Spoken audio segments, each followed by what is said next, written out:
Hello and welcome to our tutorial on understanding Android activity lifecycle. As a beginner programmer, it is essential to know and understand the activity lifecycle. Every time an Android application is created, an activity is one of the essential components.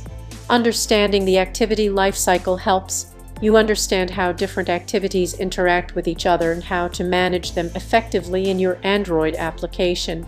In this tutorial, we will be covering the following topics. 1. What is an activity in Android? 2. The Android activity lifecycle. 3. When to use activity in Android application development. Let's dive in. 1. What is an activity in Android? An activity in Android is a single screen or interface that is used to build the user interface of an Android application. It can be compared to a window in desktop-based applications. An activity is used to manage a particular task by providing a visual screen that allows the user to interact with the application. 2. The Android activity lifecycle. The Android activity lifecycle is a series of states that an activity goes through during its lifespan.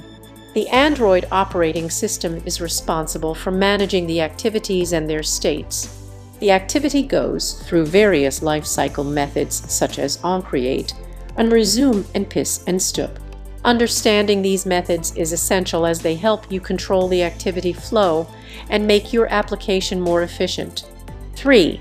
When to use activity in Android application development. Activities should be used when there is a need for a new user interface or screen to be displayed to the user.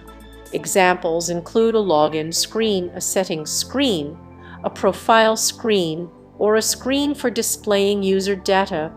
Activities should not be used for tasks that do not require a user interface, such as background tasks or network operations. In such cases, use services or broadcast receivers. In summary, understanding the activity lifecycle is crucial to creating an efficient and responsive Android application. Remember to define the activity's lifecycle methods and manage the activity state effectively to create a seamless user experience. Thank you for watching, and we hope you found this tutorial useful. Thanks for watching and happy coding!